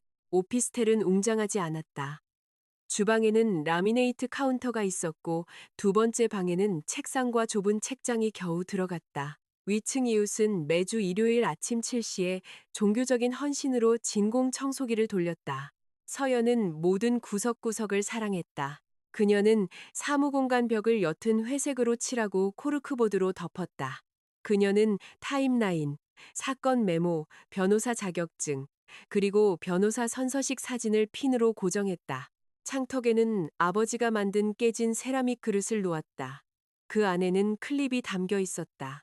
김도윤 변호사가 이삿날 상자 나르는 것을 도왔다. 그는 청바지를 입고 왔고 세 종류의 배달 음식을 가져왔으며 민준이 무엇을 소유했었는지 또는 결혼 생활이 얼마의 비용이 들었는지 묻지 않았다. 그가 법학서적 무거움이라고 표시된 상자를 발견했을 때 그는 경고문을 읽고 말했다. 드디어 정직한 준비 서면이군요. 서연이 그에게 베개라고 표시된 더 작은 상자를 건넸다. 겁쟁이, 그녀가 말했다. 전략가, 그들의 우정은 단순하게 유지되었다. 김 변호사는 동료들과의 퀴즈 모임에 그녀를 초대했다. 그는 그녀가 올리브를 싫어한다는 것을 기억했다. 그는 노크 없이 그녀의 사무실에 들어온 적이 없었고 도움을 애정에 대한 계약금처럼 취급한 적도 없었으며 기본적인 존중에 대해 감사하라고 요구한 적도 없었다. 몇 달 후 그가 동료로서도 구조 프로젝트로서도 아닌 그저 저녁 식사를 하고 싶은지 물었을 때 서연은 말했다. 아직은요. 그가 고개를 끄덕였다. 그럼 아직은 토라지지도 설득하지도 착한 남자는 결국 손해본다는 상처받은 연설도 없었. 그 대답은 100개의 꽃다발보다 그녀의 친밀감에 대한 믿음을 회복시키는데 더 많은 일을 했다. 직장에서 서연은 자신이 가사법에 소질이 있다는 것을 발견했다. 갈등을 즐겼기 때문이 아니었다. 그녀는 두려움이 사람들을 잔인하게 만드는 방식을 싫어했다. 부모가 아이들을 협상카드로 사용하는 것, 배우자가 월급을 숨기는 것, 누군가 소유를 사랑으로 착각하는 것을 보는 것을 싫어했다. 그녀가 잘했던 이유는 사람의 사적인 혼란이 공적인 계획이 되어야 하는 순간을 이해했기 때문이었다. 그녀의 첫 독립 의뢰인은 간호사인 민정 씨였는데 그녀가 별거를 요청하자 남편이 공동 저축을 비웠다.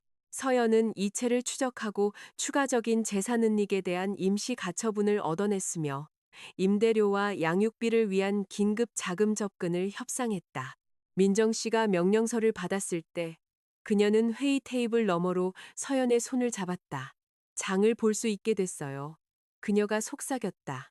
그때 서연은 법률 업무가 거의 영화적인 연설에 관한 것이 아니라는 것을 이해했다. 때때로 승리는 슈퍼마켓에서 작동하는 체크카드였다. 그녀의 두 번째 사건은 백스터라는 이름의 테리어를 두고 다투는 은퇴한 교사와 관련이 있었다.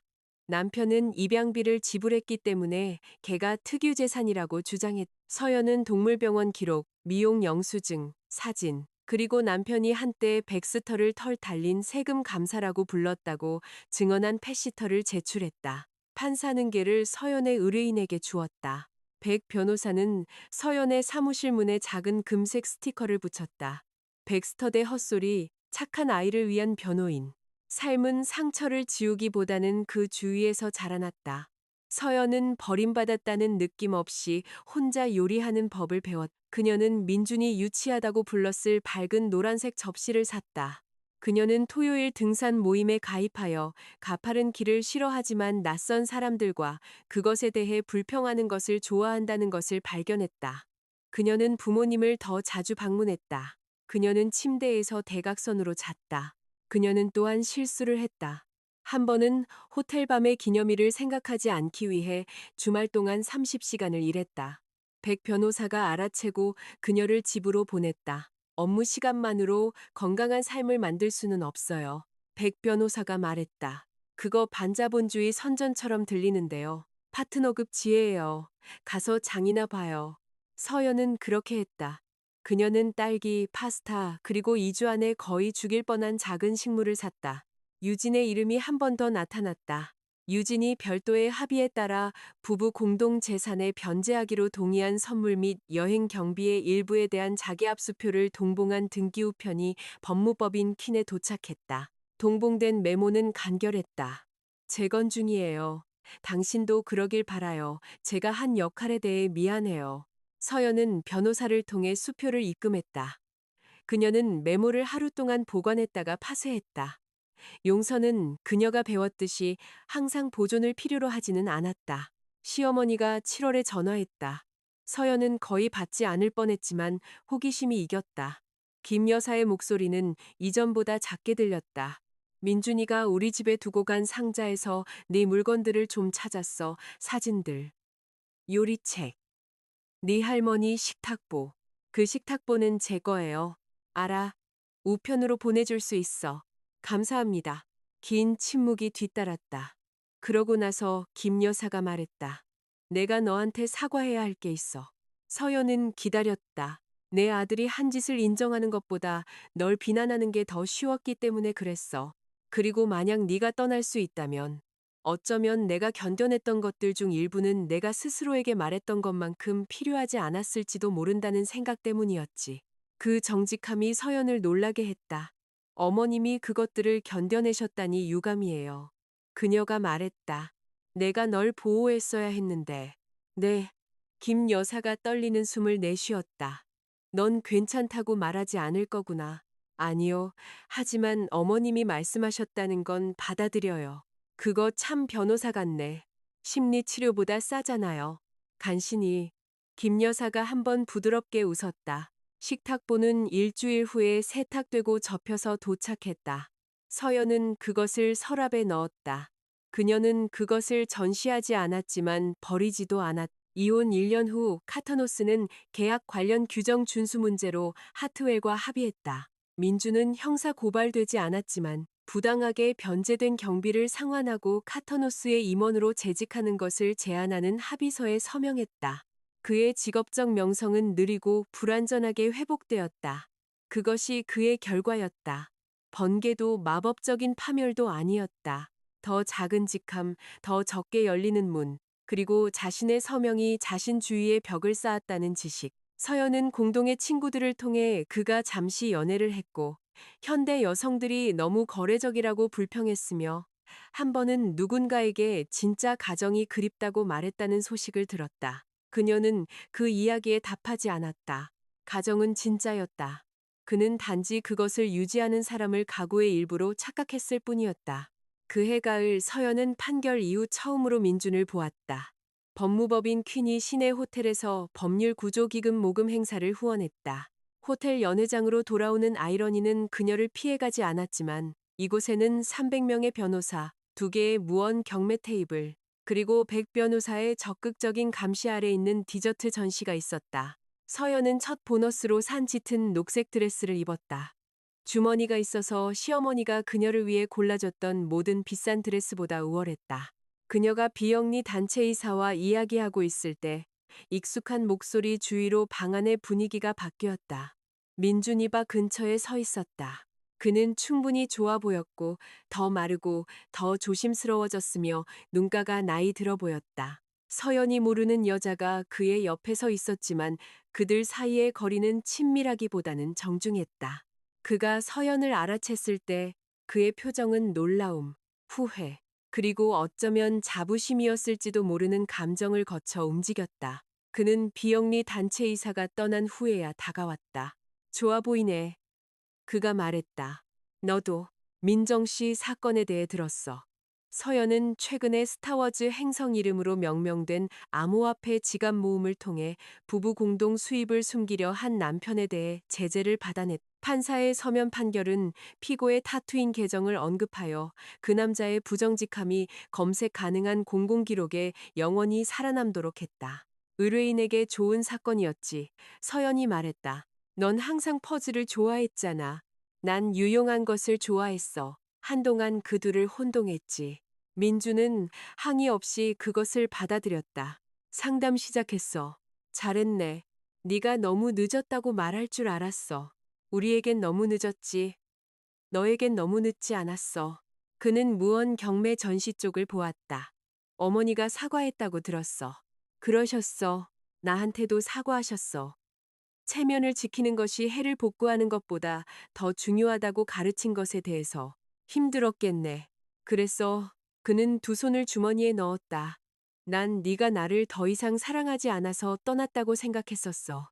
상담은 네가 존중 없이 사랑이 살아남기를 계속 요구했기 때문에 떠났다는 것을 암시할 만큼 불쾌했지. 서연은 그것의 진실을 느꼈지만 그 진실은 더 이상 그녀의 갈비뼈에 걸리지 않았다. 유용한 작업처럼 들리네. 널 잃고 나서야 깨달아서 미안해. 나도 그래. 1년 전이라면 그 문장이 아픔을 열었을지도 모른다. 이제는 단지 정직할 뿐이었다. 민주는 김도윤 변호사가 주말 별장 입찰에 카누가 포함되는지 여부에 대해 자원봉사자와 논쟁에서 지고 있는 방 건너편을 흘끗 보았다. 그 사람 너한테 잘해줘? 서연은 그의 시선을 따라갔다. 김 변호사는 아직 그녀에게 두 번째 데이트 신청을 하지 않았다. 그는 단지 그녀의 친구였지만 조심스러운 희망이 그들 사이에 살기 시작했다. 그는 착해. 그녀가 말했다. 그건 그가 나를 위해 수행하는 서비스가 아니라 그의 성격이야. 민준이 천천히 고개를 끄덕였다. 차이를 몰랐어. 그래. 경매 결과를 알리는 종이 울렸다. 백 변호사가 연회장 건너편에서 손을 흔들며 자신이 전혀 필요하지 않은 와인 바구니에 당첨되었음을 암시하는 카드를 들고 있었다. 가봐야겠어. 서연이 말했다. 민준이 옆으로 비켜섰다. 서연아. 그녀가 멈췄다. 네가 되어야 했던 사람이 되어서 기뻐. 서연이 불친절하지 않게 미소 지었다. 난 항상 그녀였어. 그녀는 그들 중 누구도 그 순간을 그 이상으로 만들기 전에 걸어갔다. 김 변호사가 경매 테이블 옆에서 그녀를 만나 마지막 초콜릿 타르트가 담긴 작은 접시를 건넸다. 이걸 목숨 걸고 지켰어요. 그가 말했다. 누구로부터요? 백 변호사님이요. 방 건너편에서 백 변호사가 위협적인 눈썹을 치켜들었다. 서연이 타르트를 받았다. 그럼 당신의 희생은 기억될 거예요. 그 만남은 그녀에게 1시간도 채 머물지 않았다. 그것이 무엇보다도 그녀가 자유롭다는 것을 증명했다. 호텔 사건 2년 후, 김 변호사가 다시 저녁 식사에 대해 물었다. 이번에 서연은 내라고 말했다. 그는 그녀를 종이 메뉴와 훌륭한 파이가 있는 동네 식당으로 데려갔다. 그는 그녀에게 영원을 약속하라고 요구하지 않았다. 그녀는 그에게 민준과 다르다는 것을 증명하라고 요구하지 않았다. 그들은 세미콜론을 싫어하는 판사, 싱크대를 수리하려다 재앙을 맞은 김 변호사의 시도, 그리고 파이가 오전 10시 이전에 먹으면 아침 식사로 간주되는지 여부에 대해 이야기했다. 저녁 식사가 끝날 무렵 그는 그녀를 문 앞까지 바래다 주었다. 들어와도 될까요? 그가 물었다. 서연은 그 질문을 고려했고 그것이 질문이라는 점에 감사했으며 미소 지었다. 오늘은 아니에요. 알겠어요. 그는 그녀의 뺨에 키스하고 떠났다. 서연은 혼자 오피스텔에 들어갔다. 고요함은 공허하게 느껴지지 않았다. 그것은 그녀의 것처럼 느껴졌다. 제8장. 내려와. 서연이 민준이 그랜드 신라 호텔에 들어가는 것을 지켜본 지 3년 후, 새로운 의뢰인이 그녀의 사무실에 앉아 캔버스 가방끈을 너무 꽉 쥐어서 손마디가 하얗게 변해 있었다. 여자의 이름은 아영이었다. 그녀는 32세였고 치과에서 파트타임으로 일했으며 턱에는 파운데이션으로도 가릴 수 없는 멍이 있었다. 남편은 처음이었다고 말해요. 아영이 속삭였다. 하지만 아니었어요. 제 얼굴을 때린 게 처음이었죠. 서연은 휴지 상자를 손이 닿는 곳에 놓았지만 그녀에게 밀지는 않았다. 위기에 처한 사람들은 작은 것이라도 선택할 자격이 있었다. 오늘 밤은 안전한가요? 그녀가 물었다. 모르겠어요. 그가 접근할 수 없는 곳이 있나요? 언니 집에요, 아마도. 하지만 그가 언니가 어디 사는지 알아요. 서연이 법률용 메모장을 열었다. 그럼 안전부터 시작하죠. 잠잘 때 발소리를 듣지 않아도 되는 곳에 간 후에 이혼에 대해 논의할 수 있어요. 아영의 눈에 눈물이 고였다. 전 돈이 없어요. 긴급 자금을 알아볼 거예요. 사실이 뒷받침된다면 접근 금지 명령과 임시 재정 지원도요. 상담사와도 연결해 드릴게요. 오늘 당장 인생의 모든 해를 해결할 필요는 없어요. 하지만 전 아직 그를 사랑해요. 믿어요. 그는 제 야간 수업밖에 커피를 들고 기다려주곤 했어요. 그것도 믿어요. 아영은 혼란스러워 보였다. 서연이 앞으로 몸을 기울였다. 누군가 한때 당신을 안전하게 느끼게 해주었다는 사실이 지금 당신을 불안전하게 만들 허가를 주는 건 아니에요. 여자가 울기 시작했다. 서연은 기다렸다. 그녀의 책상 뒤 선반에는 백 변호사가 준 은색 펜이 놓여 있었다. 그 옆에는 변호사 선서식에서 찍은 부모님 사진과 착한 아이를 위한 변호인이라는 우스꽝스러운 금색 스티커가 액자에 담겨 있었다. 사무실 문은 몇 인치 열려 있었고 그 너머로 평범한 화요일의 회사가 움직였다. 전화벨이 울리고 복사기가 걸리고 김 변호사가 마치 반대 신문이 성능을 개선할 수 있는 것처럼 커피 머신과 다투고 있었다. 삶은 트럼펫으로 갱신을 알리지 않았다. 그것은 작동하는 프린터, 지불된 임대료, 장보기 목록, 그리고 안에서 잠글 수 있는 문들 속에 축적되었다. 아영이 안전 계획과 다음날 아침 약속을 잡고 떠난 후 서연은 창가에 섰다. 서울의 비가 거리를 은색 선으로 흐릿하게 만들었다. 저 아래 젖은 포장도로에 헤드라이트가 모였다. 한순간 유리에 비친 모습이 그랜드 신라 호텔 주차장, 차가운 컵, 김서린 앞 유리, 로비의 사각형 불빛을 떠올리게 했다. 그녀는 더 이상 두려움이 몸에서 어떻게 느껴졌는지 정확히 기억하지 못했다. 그것은 잡이었. 그녀의 전화기가 진동했다. 모르는 번호로 메시지가 나타났다. 서연아, 나 민준이야. 연락해도 괜찮았으면 좋겠네. 나 다음 달에 결혼해. 나한테서 직접 들었으면 했어. 네가 행복하길 바라. 그녀는 그것을 한 번 읽었다. 더 젊은 버전의 자신은 숨겨진 의미를 찾았을지도 모른다. 그가 과시하는 것일까? 용서를 구하는 것일까? 그녀가 여전히 신경 쓰는지 시험하는 것일까? 그의 새로운 삶을 그녀의 삶에 대한 국민투표로 만들려는 것일까? 현재의 서연은 단지 메시지만을 보았. 그녀는 입력했다. 축하해. 난 행복해. 다시는 연락하지 말아줘. 그러고 나서 번호를 차단했다. 김 변호사가 커피 두 잔을 들고 문에 나타났다. 상대방 변호사가 자기들이 생각하는 것과 정반대를 말하는 판례를 인용할 때 짓는 표정을 하고 있네요. 민준이 재혼한대요. 김 변호사가 잠시 멈췄다. 기분이 어때요? 서연은 솔직하게 내면을 들여다보았다. 배고파요. 그가 그녀에게 커피를 건넸다. 훌륭해요. 샌드위치 가져왔어요. 그녀가 웃었다. 그들은 거의 1년 동안 함께했다. 천천히, 신중하게. 김 변호사는 그녀의 오피스텔에 칫솔을 두었지만 여전히 그들의 공유 캘린더에 약속을 추가하기 전에 물었다. 그는 그녀의 부모님을 만났고 은퇴 계획에 대한 그녀 아버지의 신문을 견뎌냈으며 이 여사님의 환대가 방문객에게 비밀을 고백할 때까지 약과를 강제로 먹이는 것을 포함한다는 것을 배웠다.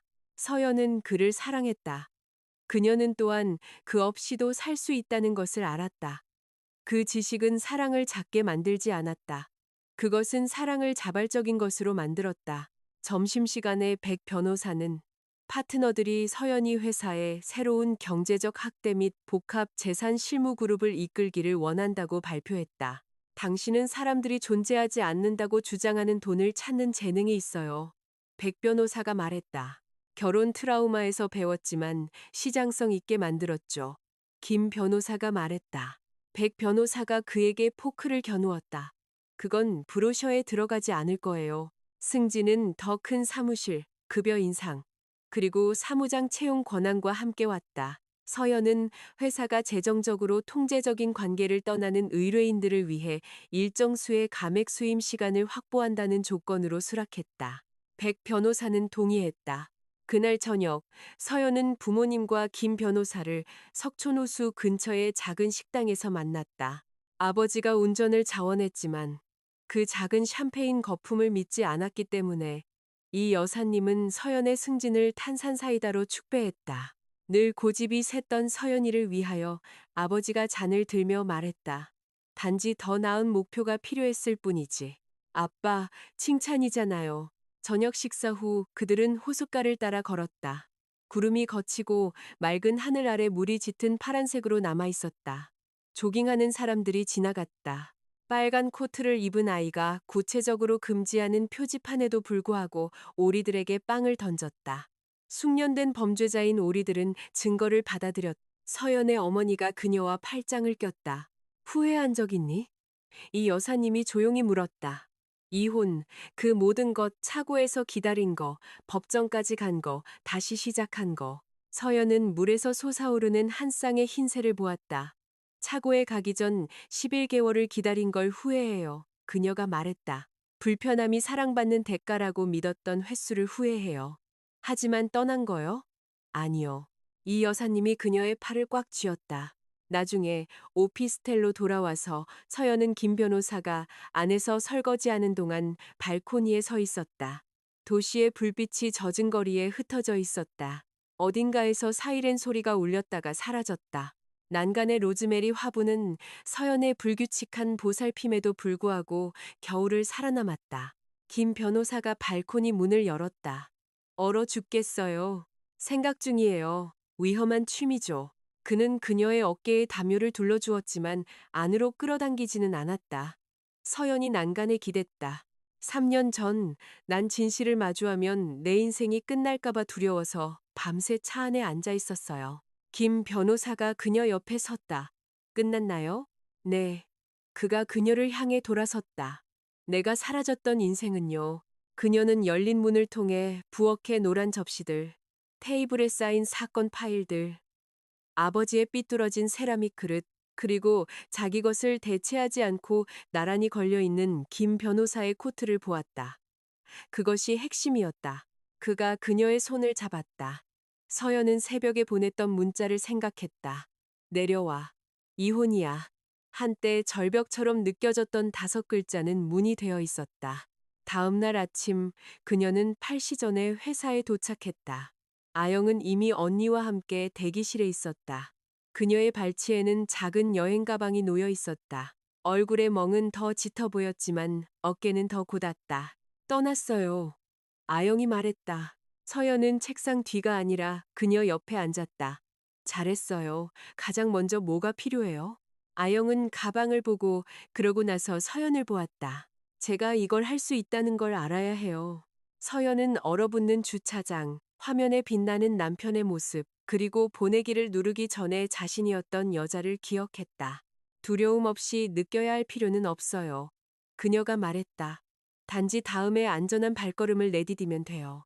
밖은 아침이 도시 위로 퍼졌다. 창문들이 하나둘 밝아졌다. 교통이 시작되었다. 커피숍들이 문을 열었다. 세상의 어떤 것도 끝을 위해 멈추지 않았고 어떤 것도 다시 시작하기 위해 허락을 필요로 하지 않았다. 서연은 새 법률용 메모장을 열었다. 페이지 상단에 그녀는 아영의 이름을 썼다.